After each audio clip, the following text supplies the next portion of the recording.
What's good, Beast Hounds? It's your boy, Kit and Raid. And here we are. It is the end of a long and beautiful and hectic and stressful and serene and wonderful journey.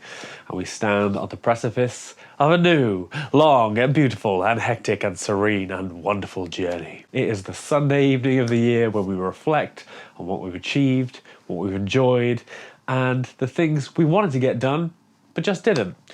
And now is the perfect time to decide if you didn't get that stuff done because life's not perfect and everything just doesn't work out all the time, or because you didn't really want to. Throw yourself forward in time to this time next year when you've achieved the thing that you didn't get done.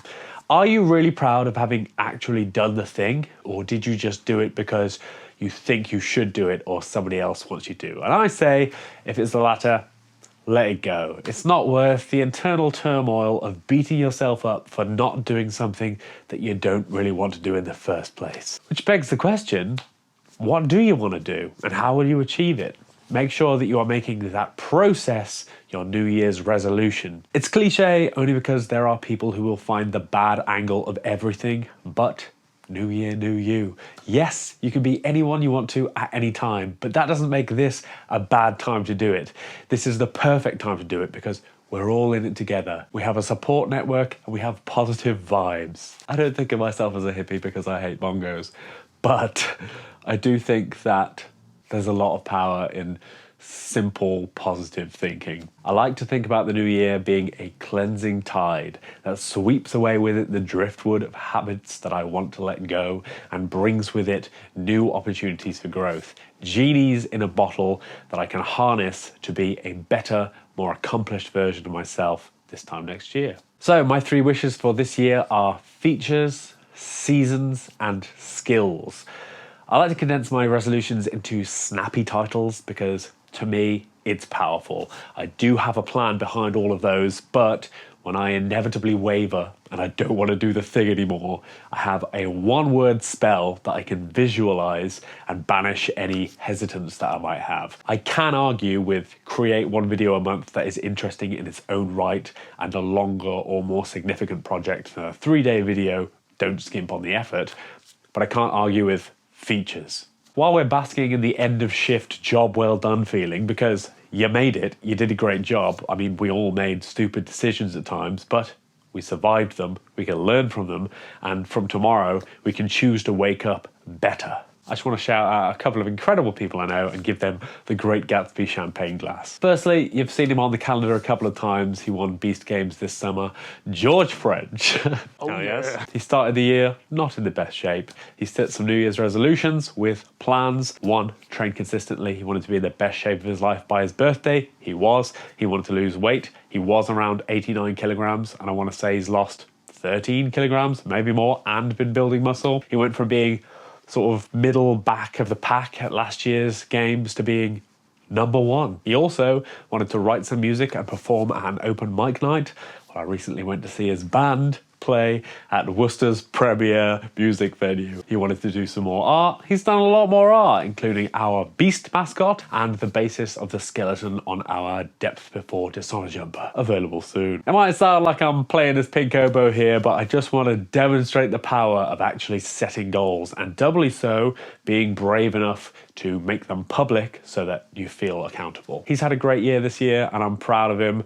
You could have a great year too if that's what you choose to do. Josh, you might have seen his incredible glow up over the last year. Dude's packing on muscle and big numbers. He is very consistent with his training, his diet. He has the unenviable position of being a vegan and trying to get massive. You have to be a lot more careful with like protein quality, bioavailability and stuff when it's not animal protein.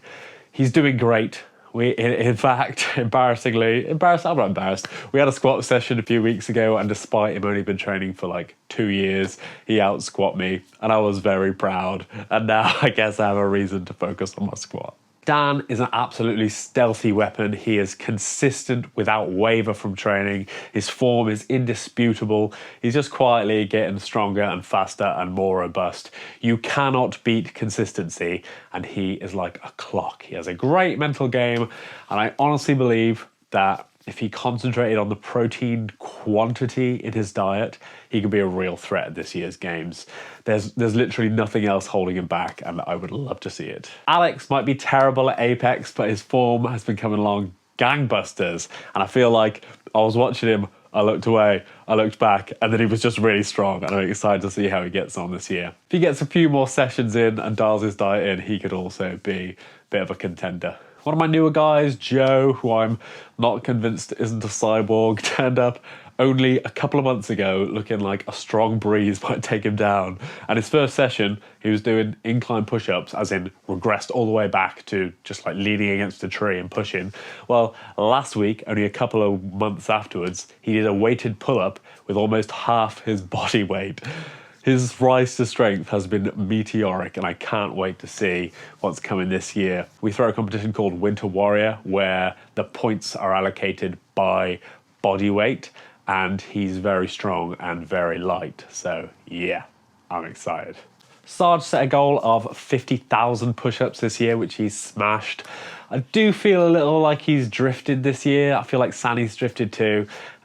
He hasn't missed any challenges or competitions or anything. He's still very competitive, but there is a noticeable Sani-shaped hole at training often, and I would like to see it filled. I would love to see them both like return to form, but life is complicated. Just because I want to see them reach their physically dominant peak doesn't mean that that's what they want. And as I said earlier, you got to do the things that you want to do for you. Letting go of something isn't a failure if it isn't really a part of who you are right now. But if it is, sort it out, lads. I'm genuinely proud of every single person I've trained. This last couple of years has really sorted the wheat from the chaff. And in 2022, I'm looking forward to baking some bread, baby. Wherever you are, whoever you are, I'm proud of you too, man. I don't think anyone can say that it's been the easiest couple of years, but you made it, dude. Great job. If you're making New Year's resolutions, put them up on Instagram, tag me in them. I'm at Ready Set Beast Official, I think, and I'll do my best to help you if I can. Feel free to drop me a message. Now let's celebrate 2021 and then smash 2022 and suck the juice from its pulp. Let's get them gains and be well.